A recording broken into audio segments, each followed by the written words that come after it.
So, Robin, we've both known each other since we were small girls in Alaska. What a long time ago that was. Tell me, did you ever think that we would be here in New York now? No, I don't think either of us thought we would be here. I don't think I ever even desired to be in New York. And I mean, the first time I came to New York, I was like 21. How about you? Did you think you would be here? No, actually, the first time I came, I was around the same age. I was, I think, 22, and I was here for 24 hours for a photo shoot. And that was it before I moved here. Oh, yeah. And here we are. And here we are. So between 21 and now, the last few decades, what have you actually been up to? You've been through quite a lot in your life. Yeah. I mean, I don't like, I've always just been going with like what life throws at me, but I have had several lives within this life. So after high school, I moved down to Vegas. I was a cocktail waitress there for like a decade. And then I went back to graduate school and I was in tech sales, a few other things during that time in tech for another decade. And now I'm becoming another version of myself. Okay, so when we were growing up, I kind of always saw you as this person who like had everything together. And I mean, granted, when you're like 9 and 10, what you envision someone having everything together. For me, for my younger self, it was being at your house and walking into your closet for the first time. And I remember this like it was yesterday. It was like a beautiful rainbow right out of a department store. You had every shirt, color organized. And I just thought to myself, this is why she always looks so good every day. She's got her life all together. And clearly, if you had an organized closet at 10 years old, you had your life all together. But tell us a little bit more about what growing up was actually like. Oh, yes. I mean, that's like very flattering that you thought that. But I think the thing that is true about me is I love organization and I love beauty and I love bringing that into my life any way that I can. I think at that age, it was a little bit more of an obsession. And I think my parents were worried. But my childhood was actually not good the way that I would look back at it. I remember everything being gray. So I was actually raised by a mother that I feel like she was in a cult. It was a very radical religion. She was a Jehovah's Witness and a very devout one. My father was not, and I mean, they were married, but my dad respected my mother's choice to raise me in that religion in a very radical way. So at a very young age, I believe it was like 7 or 8 years old, I came to the conclusion that I shouldn't feel guilty as a child for just existing. And although I was taught that if you weren't in that religion, you would die, I just came to the conclusion, like, so be it. Like, I don't want to live like this. And so I worked up the courage one day to tell my mom that I did not want to be in that religion. And I thought I was free, but it was really the start of like World War III between my mother and I for, the next 11 years. But when I think back to my childhood, it was just endurance. Mm-hmm. I actually wasn't allowed to hang out with my friends from school overnight until I was maybe like 14 years old. Wow. I finally was able to stay the night at my friend's house, like such a breakthrough to be a normal kid, right? It came from a mediation between the first therapist that I saw and my mom. Like, she convinced my mom to let me have some normal freedoms as a child. And so that's what life was like for me as a child. I just remember it being very constrained. There was hours and hours spent every week in church listening to things that didn't make me feel good. And I felt like a prisoner in my own life. But I do think that helped me later on to get through some really difficult things, for better or worse. Wow, Robin, that's a lot. Just that sentence you said about like feeling like a prisoner in your own life feels really impactful. And I feel like a lot of people at some point in their life feel that for one reason or another. How is your relationship with your mom now? Are you mad at her? What's going on? Absolutely not. And actually, my mother, she left this earth just a few weeks ago, October 6th. Fortunately, I lost my dad in 2016, and that was very, very hard for me. And it took me a long time to heal from that. And I actually knew that my mom was going to die beginning of last year because her health was really bad. She had a lot of scares leading up to when she finally left. And so I've grieved her and said goodbye to her like 3 or 4 times at this point, right? And I've said everything that is possible to say to her. But I also, the thing is like, I've been healing from my childhood since my childhood. Like, I've been in therapy since then. And now I have so much gratitude to my mother because if things wouldn't have happened exactly as they had, I wouldn't be who I am today. And I think that it's very easy for us to look at hard things that happen to us and feel like a victim, but everything is happening for us. And I'm so grateful to her. And when I think of her, sure, she was in a misguided organization, but she was committed to that. Yeah. Maybe to the point of not being a good mother, but like her heart was in the right place, right? And that woman, she would stop at nothing. Like, she was courageous and she was very intelligent too. Despite, again, I think making a misguided decision on where she chose to put her time. My mom read so much. She read a lot of things like outside of her organization, and she was also a great businesswoman. Mm-hmm. And she was also very charming. There were a lot of like great things about my mom, but I have absolutely it's not even about forgiving. It's about being thankful. It's amazing. And I can see where some of those amazing qualities you've also taken on, right? This idea of being so committed to something, whether it's, healthy or unhealthy, that's not what we're here to talk about today, but just this perseverance, you have that too. And when I think about you and your story, I'm just in awe at the transformations you've made. Will you tell us a little bit more about your transformations, kind of what they were and how some of them came to be? Yeah. So after I left Alaska and that situation with my mother, I moved down to Vegas, right? And that was a very different world. And I spent my early years in the casinos. I was a cocktail waitress.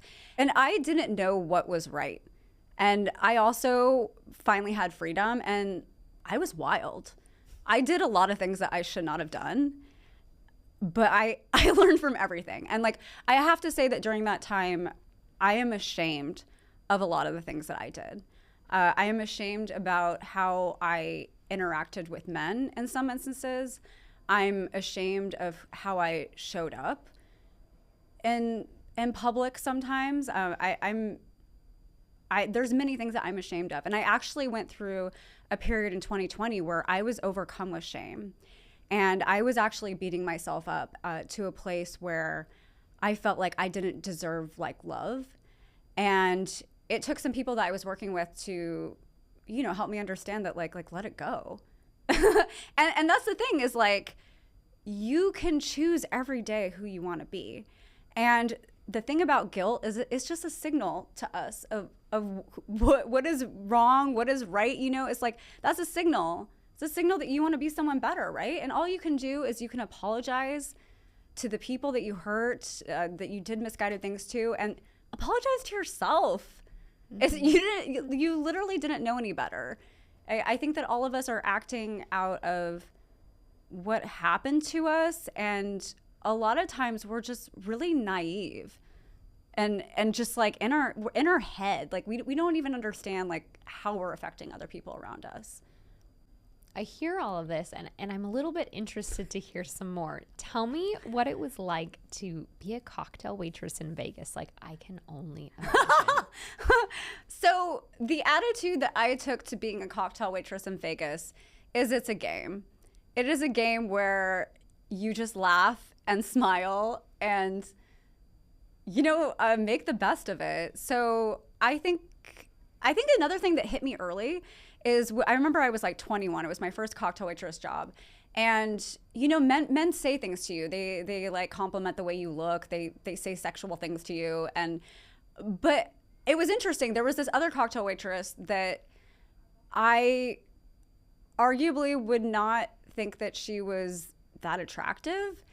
And I heard them saying the same exact things to her. And I was like, oh, I'm like, it's not about us. This is about them. They say this to literally every waitress that comes by. Like, it's not, this isn't personal.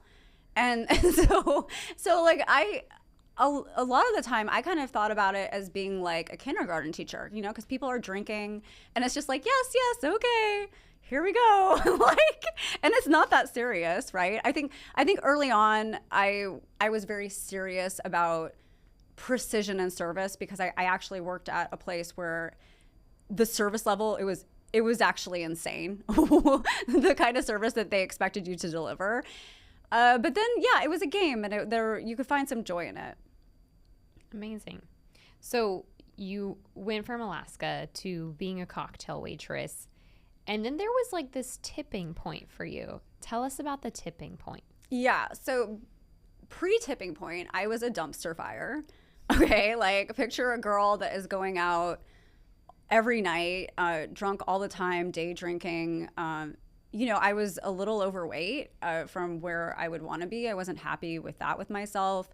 I didn't have any respect for myself with like which men I chose to engage with. I think that at that time I also had the belief that like I was going to marry a rich man and he was going to take care of me. And that was like what I was looking for. And it was actually like I went on this trip to Ibiza and I couldn't even afford to go. But I was somebody that was like, I always paid my bills on time, right? And I was like, you know what? How about I just like pay my bills a couple weeks late? Like I could make it happen if I did that. Like what's the big deal, right? And so I actually did that. But like, that's how I was able to go, and that was stressful. I never did that again.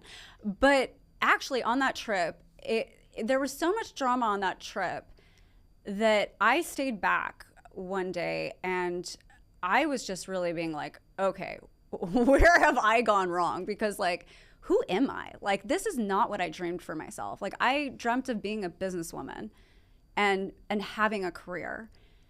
So what am I doing just being in these situations, you know? And so actually after that, I went back. I stopped drinking for a year and a half. I started studying for my GMAT. I decided to go get 2 graduate degrees, and I did not look back. And actually, I remember like the day that I told my very best friend at the time the dual graduate program that I was going to do. And I'm the kind of person, when I say I'm going to do something, I believe it. When I told her I was going to do that, I wasn't sure I could do it. But the first semester in, I was getting A's and I was loving it. And I was like, wow, you're capable of a lot more than you think. Like maybe you should aim higher. Oh my goodness. I love this story. So you were in Ibiza, then you were in grad school. Are you still cocktail waitressing? Oh, yes. During all of this? Yes, through the whole thing. So graduate school, like I did not sleep. I maybe slept 5 or 6 hours every night because I was also really into hot yoga at that time. And like hot yoga was the most important thing because it brought me peace. And then second was studying. And then third, yeah, I show up to work, no problem. That's amazing, Robin. We were talking about how you were doing all of these things and so committed to yourself through hot yoga as well. And I love that. And it just reminds me of so many other pieces of your story where you, when you say you're going to do something, you do it and you really do it, right? Like there's like no going back for you. How did you manage all of this? Because this sounds like a lot. Yeah. So actually during that time, I learned some really valuable frameworks to be able to operate at that level because I was doing too much. And one thing that would happen is like for like scheduling and deciding how I was going to spend my time or really any decision, I came up with this framework with, okay, what is the decision I'm going to make for this? And it was like, what's the worst thing that could happen if I make this decision? Am I okay with that worst case scenario? If I am, we make the decision.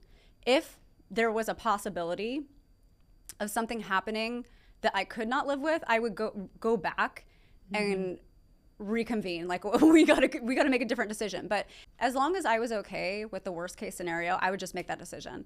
And that has served me so well when I've gone into my tech career, anything. It's like in life, like that framework, I go back to it every time.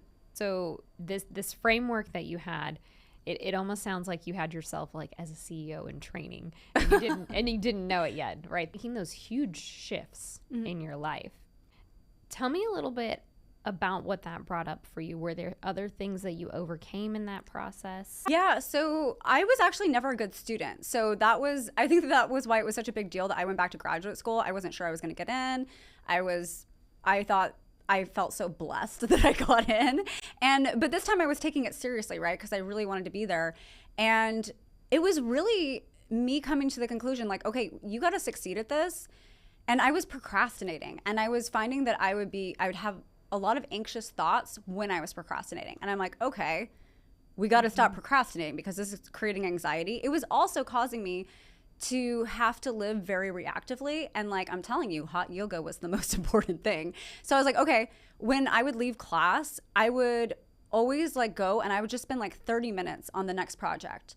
And the thing that was so great about it is it gave me a really good idea of what I needed to do and the time that would be needed to complete that project. Because if I would wait till the last minute and I would do it, it's like all these things I hadn't thought about. It's going to take a lot longer than I would have thought because I hadn't even taken the first pass at it, right? And I would just kind of like use that. So like do the first 30 minutes, figure out what's going on, and then fine, that's enough for now. And then, you know, go about my life. And it was like, but during that time that I wasn't directly working on it after that 30 minutes, I was starting to think about like everything I needed to do. So all of my time that I actually spent on it was very impactful. That's amazing. I love that. And you then took that same skill set on after graduation. So tell me a little bit about some of the goals and transformation that came post-graduation for you. Yeah, so when I was getting close to graduating, it's like, okay, we got to get to Silicon Valley. We got to make it out there. And really anybody that would listen and I was waiting on, I was telling them what I want to do, why I was interested in it. And there actually happened to be a couple gentlemen that had a startup and they were like, oh, we're actually looking for a salesperson to run our West Coast territory. How about you meet us tomorrow morning, 7 a.m. We'll walk the conference. And I did that. And then I asked a lot of questions because I was very interested. And they hired me. That's amazing. So you get hired. You're in Silicon Valley. I love this story. Like it needs to be a movie somewhere, right? Girl from Alaska, cocktail waitress in Vegas. Now she's in Silicon Valley. Look out, world. Right? What was the next goal that you set for yourself? Yeah, so the goal for me was I wanted to make $1 million in a year because when I was in Vegas, I actually had a couple different people that I knew that were in sales or in software sales that had spoken to me. So there was one gentleman that he actually spoke to me when I was probably 21 and he was watching me work and I was waiting on him and he's like, hey, he's like, I want you to know, he's like, I think that you should be in sales. He's like, you have the right personality for it. He's like, I have a great life. I make really great money. And I really think that you should think about that. And I mean, I did nothing about that for like, 6 or 7 years, right? But I never forgot that like couple minutes in my life where he spoke to me. And then there was another gentleman that I met where he was actually making that kind of money, doing software sales in Silicon Valley. So I knew it was possible. And I was like, yeah, I got the transferable skills. I can speak to anybody. Let's go.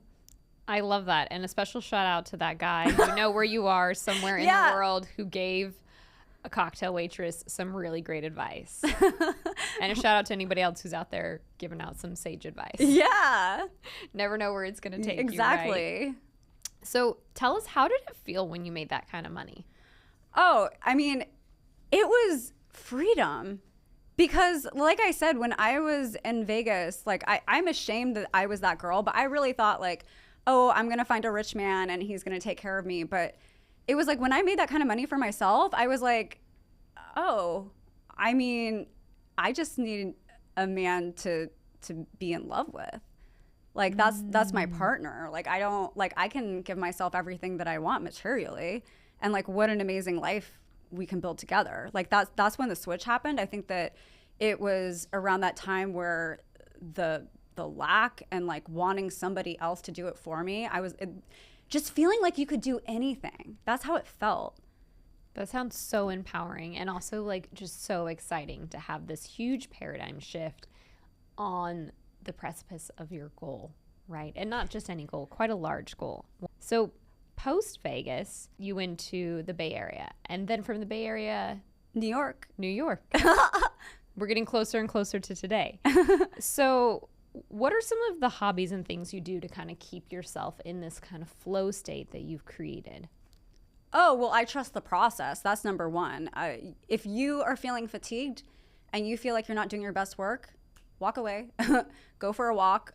Maybe it's time to meditate. Maybe it's time to call it for the day. Mm-hmm. But you have to work with your energy where it's at. So I always do my hardest work in the morning when I wake up, because that's when I have the most energy. Yep. And then the times where you're not directly working, it's like you're always thinking about the next step. As far everything else, I got into the idea that I wanted to be my best self. So I started focusing on every aspect of that. And so one is health, what kind of fuel you're putting into your body, because it's not just about like how you look. Like, sure, if you look good, like you feel great, but think about your mind. Like your mind is part of your body and it needs optimal fuel. Like give it the optimal fuel. Of course, I work out regularly. I love to take walks every morning. Also read a lot, right? Oh, yes. And I can't sit still, so I have to do everything on Audible. So I read near like 50 books a year. I love learning, and I love hearing people's stories. So I think for me, reading when I was younger, I was reading a lot of stories about people that suffered a lot. Like people that have been through horrific situations like Holocaust.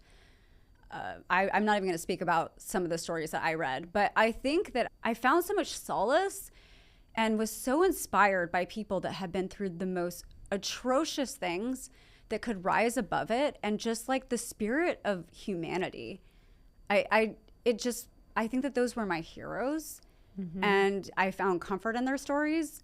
But as I've gone through my life, I think that I've started reading more books about people that have been incredibly successful. And I think that what I've been looking for in those stories is the patterns of how they think. And the thing that I think is so interesting is these people that you see you think that they're like the greatest people. They were talking like billionaires, like Oprah, like all these people have doubted themselves at some point in their life. And so it's like, okay, like let's look at the pattern. Like if everyone is doubting themselves, they know that they could have been successful like earlier. Like that's the whole thing, is like people overcoming doubting themselves. Like that's where the real magic happens. So I think a couple years ago, I started working on that, eradicating fear and anxiety from my mind, because I wanted to be able to be like best version of me to do my best work. I love that. That's amazing. And I love that you're reading upward near 50 books plus a year. In fact, we were just at dinner the other night and I got to meet a bunch of people from your book club. Yeah. And that was so amazing to see. So not only are you reading, but you're inspiring everyone around you to read. And last time we were together, you actually introduced me to a new book series, which I have now read 4 times over. So I'm just going to say, like, Robin's got some really great books on her bookshelf. But from the reading, from Silicon Valley to New York, you have actually had yet another recent transformation in your life. Yeah. Tell us a little bit about that. Yeah. So I recently went through a divorce, which is probably, maybe thankfully, one of the most painful things that we go through in our Western society. And I did that after I had found a love and joy like I had never experienced the year before. And so I knew that that was possible. And I was like, oh, we're getting back to that place and better.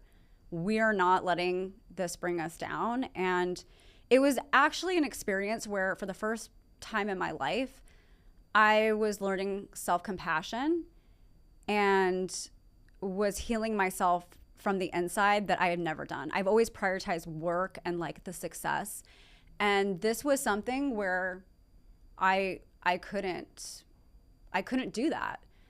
But actually at the end of the year, I mean, I've never been happier in my life. But at the end of last year, when I took a step back from pursuing and success, and I focused on the success of myself and how I felt, I've never been prouder of myself in my life. That's amazing. And I love that this journey started actually with self-love, right? This immense feeling that you had even a year before the divorce started to take place. And I think that's really important to point out, because sometimes people might think when we're talking about having this epiphany moment or this love that it came from somewhere else, some external thing. And for you to have it from the internal is really a huge thing and a huge part of your story. Yeah. So tell us a little bit about what it was like when you first left. Oh, the decision to leave was the hardest I've ever made. And I feel like it almost was made for me. It got to a place where I knew that I couldn't stay. Like, there was no possible way that I could stay from the pain that I was feeling. And I think it still took me a few more weeks of trying. And when I finally decided to leave, it was just like, okay, it's go time. It's logistics, because we've made a decision to leave. We're getting out of here. And so the logistics was easy. Logistics are always easy for me. But it was incredibly painful. But when you left, you actually made a commitment to yourself. Tell us a little bit about that. Yeah, the commitment I made initially when I left was I just wasn't going to speak to my ex for 30 days. And the reason for that is I knew that I wasn't strong enough. Mm-hmm. I knew that if I spoke to them, I would go back, and I knew that I could not go back. And so it was really just taking care of myself with those boundaries. That's amazing. I love that you were able to set these boundaries and keep them. It's one of the hardest things we do. If we know that we need to set boundaries, that's the first step, right? And then actually setting them and sticking to them, a whole nother game. With everything that's passed, the divorce is now finalized. How are you feeling? I feel better than I've ever felt in my life.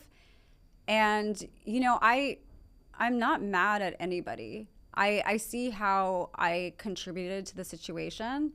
And it's like, no matter what happens to you, like, you chose this person. Like, you chose to stay. There were things that you did, like, you just being there, like, you're complicit, right? Mm-hmm. But that is when I realized how beautiful relationships are and how you can use everything that happens to you to learn from it and to become a better version of yourself, right? Because it's like when you take ownership, it's like, even if it's like a situation where somebody is being bad, whatever, why were you there? And it's like, for myself, I found some deep wounding from childhood. Mm-hmm. And I went and addressed that, and like, thank you, because it allowed me to become a better version of myself, like somebody that can not only love myself on a whole new level, but I can love somebody else on a whole new level. And it's not even just romantically. Like, I love my friends on a whole new level. I love my doorman on a whole new level. Like, I love walking outside on a whole new level from this. So it's like, thank you so much. I love that. And I love how this, through, you know, what feels like a breakdown and everything kind of falling apart, things are actually falling into place. And you had a huge breakthrough around yourself and all of these different things that had been kind of working their way to the surface since childhood. Yes. Yes. Okay, so a big shout out and thank you to the people who helped Robin get to where she is today. Yeah, so all of you. We're coming up a little bit more to like current place and time. And I want to talk a little bit more about this mission that you have and defining it and how you feel about your life experience now. Because it's really interesting to be in it. But then when you have a moment to finally get on the other side and look back, tell us how it feels now, kind of looking back on everything. Yeah, I see how it's like, just learn the lesson. Like, it's really easy when things happen to us that we feel like someone's good or someone's bad. It actually is never about the person. It's not about what's happening outside of us. If we just think like, okay, what's the lesson? What am I supposed to learn here? Like, how can I be better? Mm-hmm. You figure it out. You go to the next level. Like, commit to yourself that you're not going to repeat things, that you're going to learn the lesson and go to the next level. What have you really learned about yourself and love in this process? Oh, that it starts with you. And it's like, I mean, there's a few relationship coaches and some psychologists that have books on this, but it's like, it starts with you. Like, you have an active role in every relationship that you're in. So like, silence can actually be the worst thing. And like, that's the thing that I think is so beautiful, is because you can actually communicate your truth in a kind, loving way. And I think because a lot of us are so scared of conflict or just upsetting somebody, worried about their feelings, that sometimes when we speak our truth, it comes out in a very stilted, kind of aggressive way, because we're scared. And so that doesn't go over well. But when you're really comfortable with, like, I know who I am, I know what my values are, I know who I want to be, and I know my boundaries, it becomes very easy to communicate, like, hey, this is what I want and need. And it's like, you're also communicating in a way where it's a solution. Like, you don't want to argue with this person. You want love, peace, and joy. Like, you want to have a good time. And it's like, when you're coming from that place and it's not a place of fear, it becomes really easy to communicate in such a loving way. I love this. And I have to tell you, Robin, since our last conversation, this is something I've also given a whirlwind to, this idea of communicating boundaries and different things in a relationship setting, a romantic relationship setting, but from a place of compassion. And you know what? It actually was really easy. Yeah. And in the people on the other side, they appreciate it. It helps you deepen the relationship. Like, you get more. Absolutely. And you get to have that authentic conversation, right? Because when you show up that way, you invite and create space for the other person to show up that way. Yes. It's like, be the leader. So all of this is very exciting. Robin, tell us about what ideas you're really excited about now. Yeah. The ideas that I'm most excited about are things that I think that we've been hearing our whole lives. Like, you hear it and you're just like, yeah, whatever. It's usually like some, spiritual person, or it's like religious. And I think that so many of us have just abandoned that, and we don't want anything to do with that we just hear it as like nonsense. And oftentimes when you don't experience something, you don't really understand. And it really is about this moment. Because, like, think about it. Like, what do we have? Like, you don't know what's going to happen when we walk out of this building, right? Mm-hmm. You don't know how many years of retirement you're going to get, right? But we do know that we have right now. So I think the best thing that you can do is, if you can master this moment, every moment, you're mastering life. And that can be a very complicated thing, because it's like, one, you're going to have to let go of distracting yourself with the phone. Okay. I don't know how many relationships that's destroying, but be where you are with all of your energy, and, be the best version of yourself. And that isn't as simple as mastering the moment, right? Like, it sounds simple, master the moment, but a lot goes into it. But it's just like, are you treating yourself the best every day? Are you being the best version of yourself? And like, you can't be the best version of yourself if you're not taking the best care of yourself. Like, think about when we have fights and like when we make mistakes in life. We're not sleeping. We're not eating correctly. We're probably hungover. I know for myself, like, the mistakes I've made in life, it's like things are chaotic and I was not taking care of myself. But like, when you can take the best care of yourself as much as you can every day, you're going to show up a better version of yourself. I love this idea of really, saying all of the pieces to it, but just really asking people to be present. And I heard another individual in a audiobook yesterday talking about, like, what if you only had 1 year of your life left? Like, what would you do? How would you show up, right? Because that paradigm shift has us showing up differently. And it's exactly what you're saying too. Yeah. It's like, I think it's so easy though, because there's so much happening. And it's so easy to get reactive to like the emails, the phone calls. And it's like, no, you are in control of your time and your energy. So you choose what you give it to, right? So it's like, you don't have to respond to all these emails right now. Like, be organized and respond. Like, don't be reacting, because your time will go to things that like you don't even want it to go to, and you won't even know what happened if you live that way. But it's like, we just get on this hamster wheel of all the things we have to do, right? It's like, you know, being a mom like you are. There's so many things to do with the kid. There's so many things to do with taking care of yourself and then like running a business. It's like, it's endless. You can never get everything done. So like, what are the most important things? And make sure you get those done and everything else will fall into place. It's amazing. And I feel like you've really learned this and lived this both back in Vegas when you were transitioning your life, and then when you were transitioning in San Francisco to sales and making these goals, and then off to New York to do the same. So there's a real pattern here of prioritizing yourself, being present, and really bringing all of this together to accomplish some amazing things. Robin, I know you're really excited about love too. What ideas do you have about love? Yeah, so this was something that I mentioned back when I was talking about leaving my partner, right? And I think it's so interesting how in relationships, like this is where the gold is. Like this is where you find your treasures. Like it's a hidden treasure map. And if we look at it that way, it's like you can uncover what trauma happened to you and like go heal it.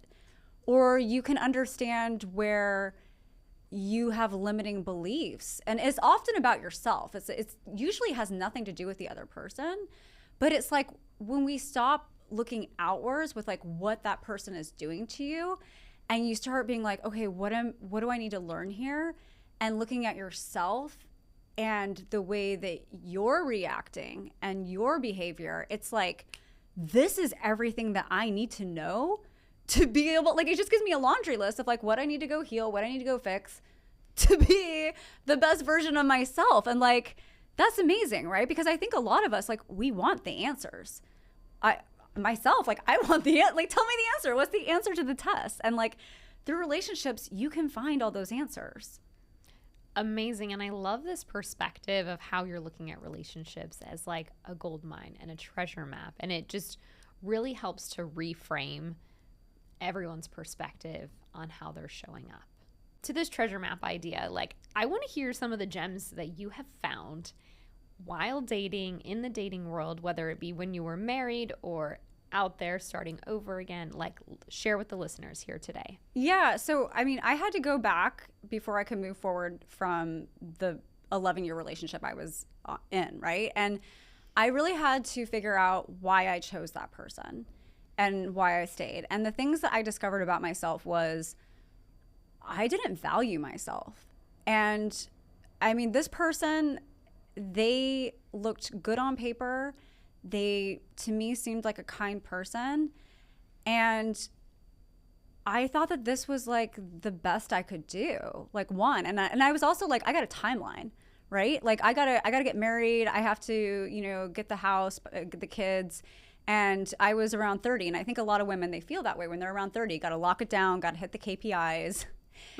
And I think that I stayed silent a lot. Like, this is the thing, is like this person, there wasn't necessarily anything wrong with them, but there were a lot of situations where I let it go how the situation went down. I didn't let us work through conflict in a healthy way. I would just stay silent and let it happen how it did. And I shouldn't have done that. Like, I should have pushed for somebody to be able to work through conflict in a healthy way with me. And if they were unable to, I should have left that relationship. Now we're getting to some juicy stuff. Yes. Things that I've been learning since I've been dating. So I didn't start dating until maybe like 6 months after I left my significant other. And it was a new experience. So in the beginning, I wasn't getting dates. And I was like, oh my gosh, what is wrong with me? Am I too old? Am I, not good enough? Like that was kind of what was happening for me, which was like, the universe was like, no, don't believe that. That was one thing. But then one of the first people that I actually started to have a lot of feelings for, I remember there was one night, and it was probably the night where I was starting to have feelings for him, and we were having a conversation, and I started to feel all this stuff in my heart. And the thing is like at this time I was going through things in a more conscious way.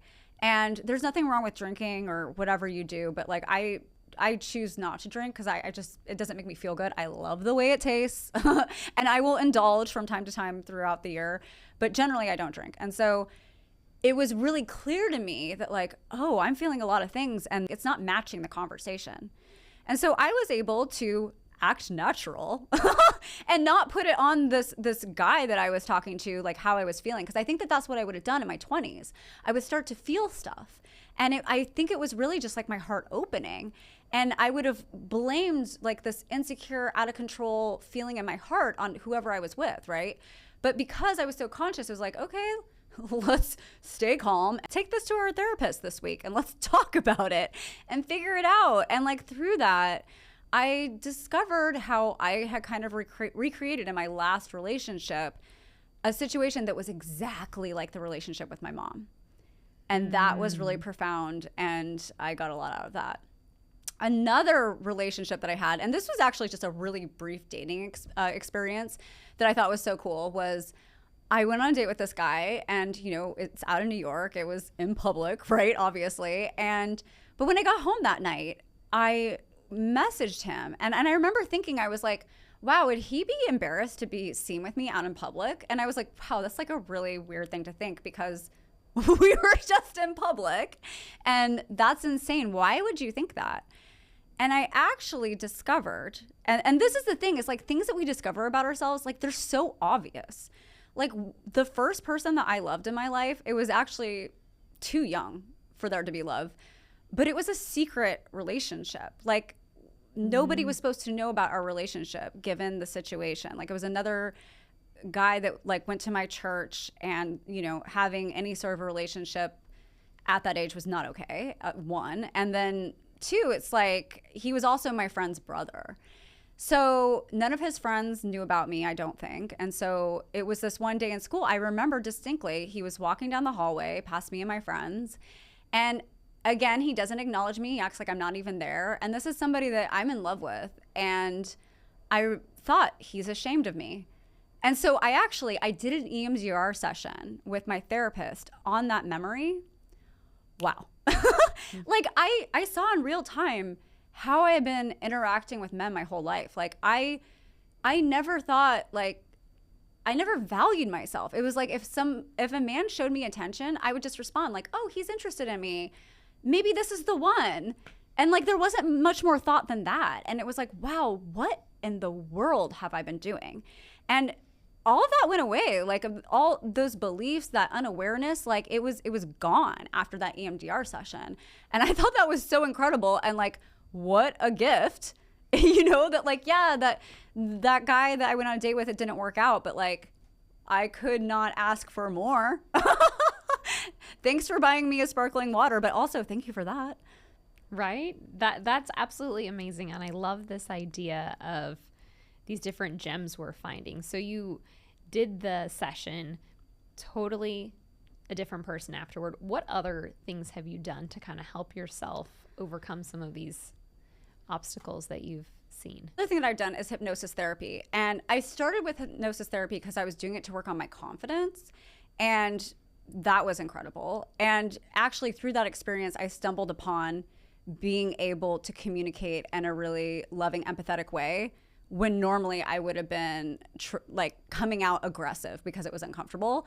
And that's where I was like, wow, this is really incredible how we can do this. So it was like really like a byproduct. And I also have started using hypnosis therapy for believing that the greatest love is coming from me. I love that. No pun intended. I love this idea. And for anyone listening today, I think we've all done this at one point or another, and maybe we didn't actually know we were doing it. But when you were on this date more recently and post-divorce, and you felt insecure, right? You felt something coming up. And yes, younger you would have projected that onto the other person and said it was theirs, but you took it back, you owned it, and you went and worked on it.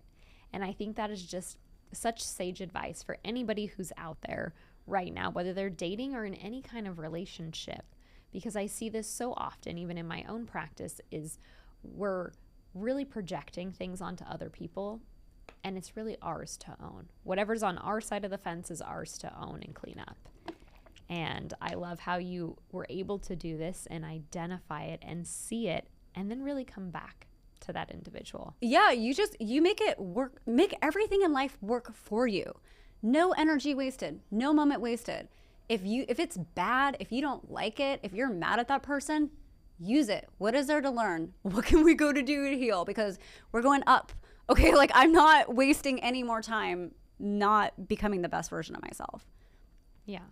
Totally amazing. I love it. Feeling inspired over here to read a few more books off of Robin's list. Maybe she'll share it with us later. So tell me, you were really successful in business and still are. And there are some principles that you've applied from business to the healing world in your healing journey. Can you tell us a little bit about that? Yeah. So the thing is like when I talk to people about like loving yourself and like how you can turn it around, like a lot of people are really resistant. And the thing about it that's funny is like, but we all trust money and success in America, right? Like that's what a lot of people I know what we're after. And like, yeah, you should have that. It's not an either or. But we trust the principles that help us get success in business, right? So it's like whenever an entrepreneur has an idea for, you know, a new software service or and maybe just a new way of approaching business in the market. It's like they start with what they envision and they work backwards always. And there's these principles that we trust in business and success, but we don't use them on the thing that is creating the success. We are the thing that's trying to create the success, right? So if you can optimize this thing right here, the most important thing, you can get the most success. Obviously, right? But we miss that. So I've taken a lot of these principles that I've read about that these billionaires have with like, you know, how they've built things and just taken it back to like how I want to approach myself. And for anyone who was listening just via audio, Robin was pointing to herself when she kept saying this thing. But this idea that business has a very clear outcome. This is the goal, and then you just reverse engineer it backwards, right? Yeah. And there's steps, and you're so good at this. We've seen it a lot of times over. And now this idea of when you were doing your own self-healing, taking that same goal and saying like, I want to be a better version of myself, and starting to reverse engineer that backwards the same way you would in business. Yeah. And the other thing that I noticed with like all these billionaires is like a lot of times they talk about their own struggle with self-worth. I've talked about this before, but they also talk about when they weren't sure the steps they needed to go forward.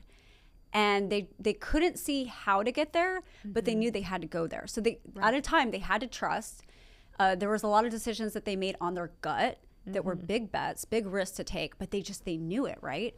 And the funny thing is like we ignore that part of ourselves in life, right? Like our emotions and that gut instinct is something that you should be very familiar with, because emotions are just signals. Like nothing is good or bad. Like you don't want to stay angry forever. You don't want to like be sad and depressed, but like it's very easy to learn to process your emotions in real time and be able to stay in control so you can respond in the best way, right? So we can take control of our emotions and use the signals that we are getting. And it's like, don't ignore yourself. When something doesn't feel right, when something is draining your energy, that is a signal. Like, don't ignore such an important piece of like this amazing machine of who you are, like your body, like your emotions are part of that. Like to ignore them, like it's literally like cutting off your arm. Like, why would you do that? Like use all of the gifts that you have been given to be the best version of yourself.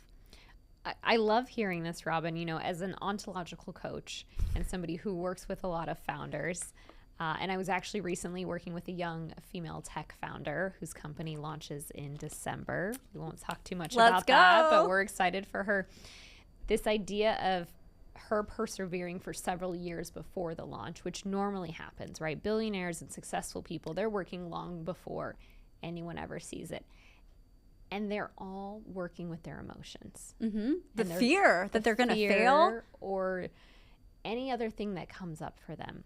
And so oftentimes we get to a place where we're talking about a goal and the actions, but we never talk about the emotional journey. Mm-hmm. And so I love that you spend so much of your time, and even on your videos and your reels, talking about the emotion and being in love with yourself. And now you're here quoting these billionaires doing the exact same thing. And I have to tell people that I truly believe as a coach, that's the secret sauce, is the emotional piece. Because you can be in action. You can have all the Post-its, you can have all the things going in the right way, and you can even have the thoughts about it.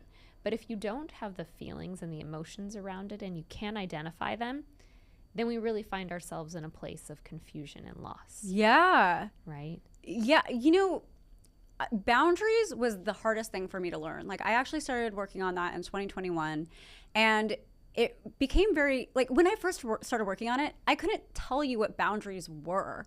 I didn't understand, like, what my boundaries were at work.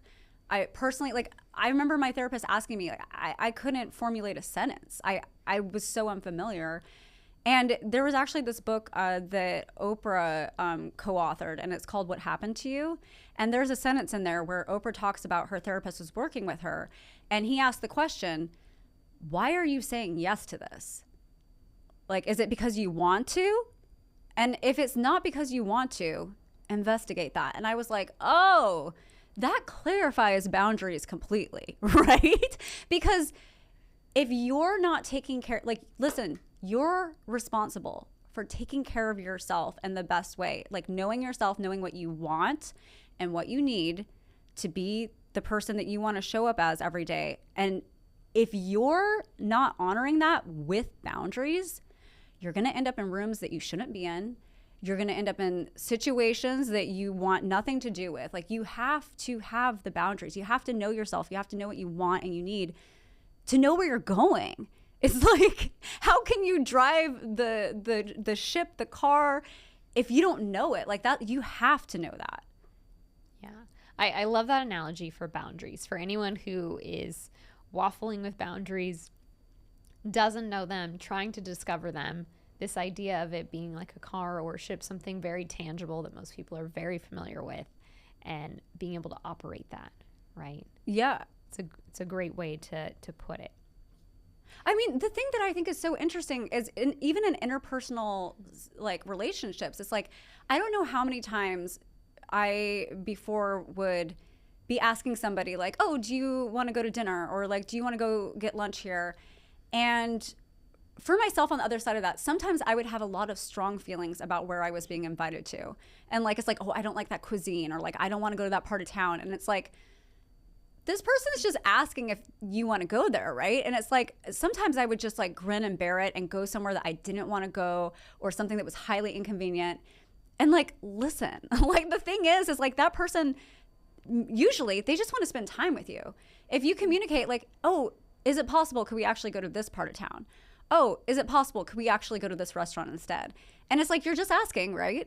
And then they can also let you know like what's okay for them. It's like, why would we carry all this baggage around? It's just like, just communicate. And I feel like so many times in life, it's like we're missing these little nuances of like, it's no big deal, guys.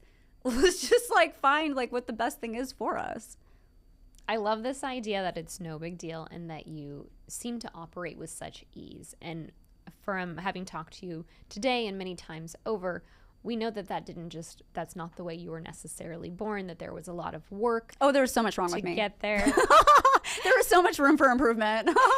You're doing amazing. But what I really want to touch on that I thought was amazing is this kind of idea of what I'd like to call in coaching, taking out the trash, right? Oh, yes, yes. But you have this process of like cleaning stuff up that you were talking about. And it's what you were talking about on the date and here, and just as you saw all these little gems on your treasure map, right? And you were seeing each one of them and you were going through that process of reflecting.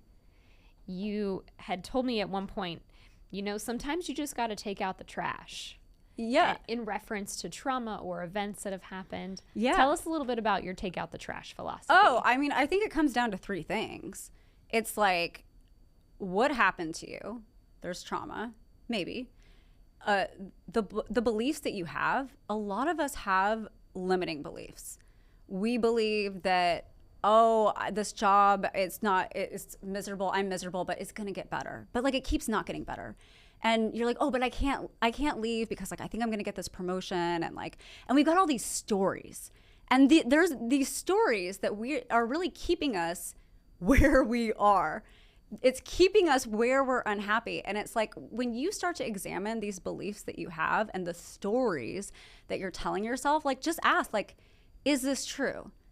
Do I know? Is this absolutely true? And it's like, is there a possibility that something else is possible for me? And it's like, always, there is always endless possibilities.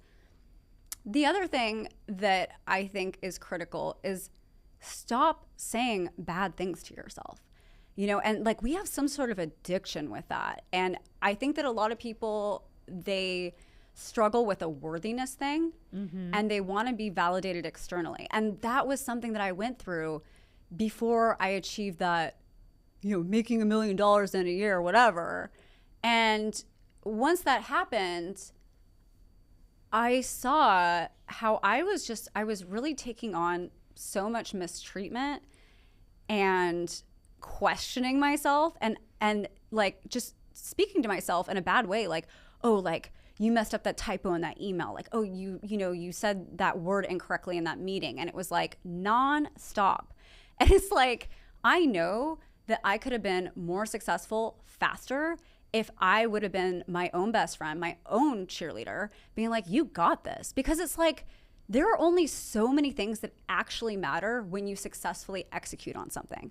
And it is not this insane stuff that we're berating ourselves about. It's like, people arguably don't really notice that you were 5 minutes late to this meeting, okay? It's like, yeah, of course you want to be on time. You want to respect people and their time. That's very important in business. But listen, stuff happens. And it's like, if when you show up, you're delivering value, like, they will give you some grace that you were 5 minutes late. Like, I mean, don't do it like as a default, but it's like, this stuff doesn't matter, I love how you talk about this, especially as someone who's a perfectionist, and timing is always like, has been a very big thing for you. And it's amazing to hear you say, like, it's okay to be 5 minutes late sometimes when it's not part of the plan, as long as you show up. Right? This idea of showing up. And I know you, so I just want to clarify for the audience. When Robin talks about showing up, it doesn't just mean like she got there 5 minutes late. It means she's fully present when she's in the room. Back to what we were talking about earlier, this idea of showing up completely. I think it's interesting that you just described me as a perfectionist, because actually my sister just described me as a perfectionist a few days ago. And I actually see myself in a different way. And I mean, I might be wrong, but to me, I actually just have a very high standard. But I also have compassion for myself, right? And I understand that things happen, but I also don't spend a lot of time on being perfect. I think for me, like, it's like, for example, if I send out an email, I'm going to read it over quickly once before I send it. If it's a really important email, I'm going to read it over 3 times. And I might even walk away for an hour and come back and reread it. But that's only if it's important. The things that are just like, I know that they're not the most important thing, I'm not going to spend a lot of time on. And I guarantee you, I send emails with typos all the time because it's not worth my time. Like, people know what I meant. I'm sure that I'm probably not making that many mistakes, but like, who knows? Maybe I am. I also don't judge people when they're sending me an email with a typo. That's the thing. It's like, actually, when I did my very first EMDR session, I used to be a very judgmental person, like, my whole life. And I actually have had teachers and school talk to me about this. And I had no desire to let go of that, because I felt like it was somehow a superpower that I could judge so hard, because I was catching everything that was wrong, right? And like, I was catching what I was doing wrong, what other people were doing wrong.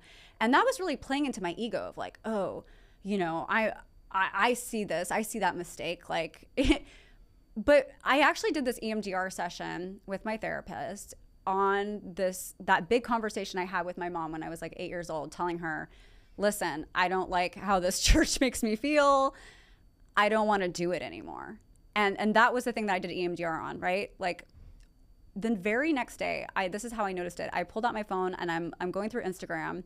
And normally when I'm going through Instagram prior the session, I'd be like, oh my God, what are they wearing? Oh my God, they think they're so cool. Like, what are they doing? I open it up that morning and I'm not having those thoughts, but I'm not noticing. But then I go by somebody that posted that I generally don't like. Like, this was somebody that I didn't like. And I was like, wow, that's so awesome. I love that for them. Like, this is amazing.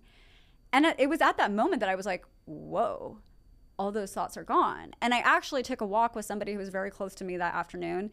And they were going on and on, you know, talking crap about some situation that had to do with work. And I didn't like it. I didn't like how it was making me feel. The vibes were off.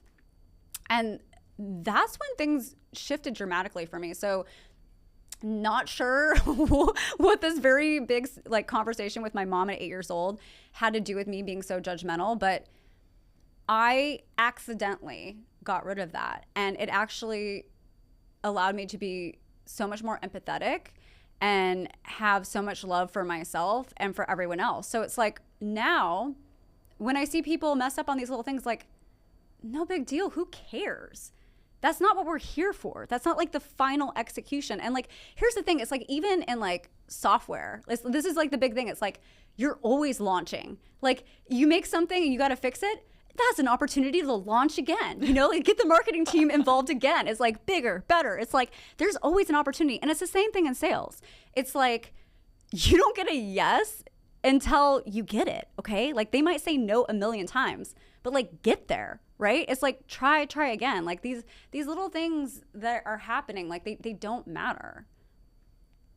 I love that. So many like good things, good takeaways in there on this idea of the bigger picture, right? And showing up for it, and that some of these micro things aren't as important as maybe we once put energy and time into. Yeah. And sometimes you see how they affect somebody, like maybe somebody else is beating themselves up, but you can help have active compassion for that person and like be like, you can laugh about it and you can get closer to that person and just have a great day. Like, everything's an opportunity. I love that too, Robin. And you're always laughing. That's something that we talked about immensely. And you're like, I want to make sure that I am who I am. And you do always bring the fun. You are always joyous and in a good mood, and it's really contagious. Hell yeah. Right? So Robin, we've been talking a lot today about self-love. There is a ton of divisiveness in our society right now. Do you think the solution could be self-love? I do think that a form of it could be, yes, because you know, you look at it and it's like Democrats versus Republicans. It's like men versus women. And the thing that we forget is that we are all human. And what do we really want? We want a good life. We want to make a good living for our families. We want to have freedom. We want to have peace. We want peace, right? And it keeps getting ratcheted up by this, you know, adversarial conversation that we're having online. And I'm in love with love, right? And so often looking at it from the standpoint of the conversation that's happening with men versus women and relationships not working. But the thing about it is, listen, like our society has changed a lot in just like the last like 30 years. And things were kind of the same for a long time, right? And so we have to give everyone here, we have to give everyone grace. And that's the thing, is like everyone's really doing their best.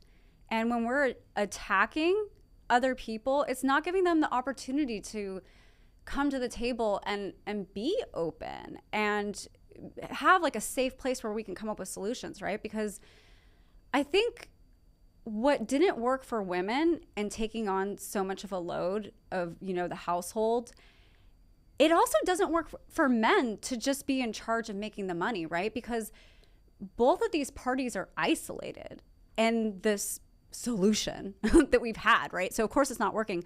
But like, I have empathy for both sides. Like the man, like how much pressure is that like you got to be the most successful and you got to make all the money. And if you don't do that, like you're not a man. That is the message that men have been given. And then with women, of course, like, also we are given the impossible task. Like, we're giving each party the impossible task. And it's like, really the solution could be like, let's come together as partners. Like, let's help each other at every aspect. Like, support each other in our careers, because most of us, we are working, right? Like, we kind of have to in this society. And it's like, help with like the tasks that are the household thing. It doesn't just fall on one party. And like, sometimes the men are doing it, but it's like, it's when we're isolating that it hurts, because we're not allowing help from the other. And that's also like cutting us off from like places where we could have more connection, right? Because there's not a lot of time within the day. And if we're helping each other more, we're interacting more, and we could show up in like a more loving way where your relationship could really deepen. It's like, like women, like, we don't want men to go away, right? Like, I think that like all women say, like even Chelsea Handler, she's like, I love men. Like, I don't want them to go away, right? It's like I've met amazing men. I know that men are capable of being amazing. And like, I hear a lot of hating on men, hating on women. Every day is a new day. Everyone can show up their best self every day. We can choose that. We can choose to find solutions, but we have to come together to find solutions, to reimagine what it's like to be in partnership, what it's like for our society. Like, there's probably things that need to change in our society, but like, we can do it, okay? Like, we have AI. There's so many incredible inventions. Like, we can do anything. We have the smartest people, the most creative people. Like, we can figure it out. Like, let's do it. Let's find solutions. I love this, and I love the idea that not only are you talking about self-love, but being in partnership with somebody in that, right? That's really beautiful.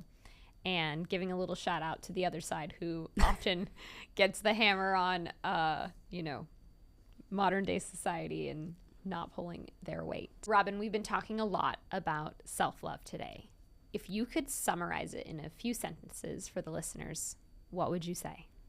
Well, I would say, like, what is the most ideal love that you would want from somebody else? And think about how you can do that for yourself. So it's not just self-compassion. And the thing is like, you're always going to be with yourself, right? So you got to always love you. And that just means having compassion for where you're at. But you also want a love that is honest, right? So you have to be honest with yourself. And if there are things that you don't like about yourself and you know that they could be better, like, you owe it to yourself to become the best version of yourself. Because like, you don't want to get to the end and like, you didn't get to be the best version of yourself, which I think is going to take you to the best version of your life, where all of the most amazing people that you are meant to meet will be. Like, don't miss that opportunity. Don't miss the opportunity for it to go from black and white to color. Because like, we only have one life.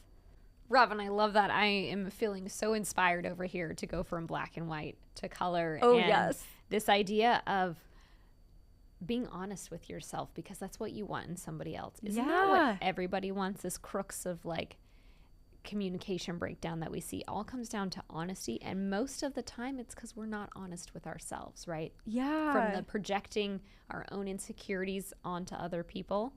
One of the biggest regrets I have in life is, I would say, yeah, when I wasn't honest with other people, but more so, I wish people would have been more honest with me, because there were a lot of times where I was, like I said, a dumpster fire, completely out of control, doing the wrong things. And a lot of people would just like leave my life without a word. And I mean, that silence was big, but it took a while for me to figure out why. And I wish that they would have had the decency to like be honest with me, because that would have saved a lot of time. Absolutely. Right. And back to what we were saying earlier, we want to create a space where people can show up and be honest with us. Yeah. And that really starts with us being honest with ourselves first. Yeah. To create that space. But that, it is a hard thing, like I think about like one of the times where I felt some growth with some honesty, and it was a manager giving me some feedback, and I knew the feedback was coming, and honestly, I just took a deep breath. Mm-hmm. And I heard it, and I breathed deeply, and I accepted it. And it was like, move on, next step, we got it. Like, it was painful to hear, but like, then you're on the other side of it and you have the opportunity to do something about it. Absolutely. I love this idea that you used feedback as fuel to be better. Hell yeah. Use everything. Use everything. And the idea that you were just taking a deep breath and open to like being with it allowed you to move through it much quicker. Yeah. Back to this idea of like people and their emotions.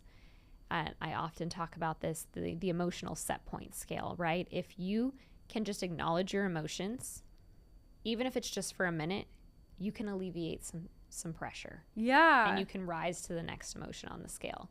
So maybe having that hard feedback conversation wasn't fun, but you were able to be with it and then move through it rather quickly than someone who was in opposition. Yeah. Right. And listen, like, I'm not perfect. Like, I had a conversation the other day where I I was pushing back a little bit on the feedback.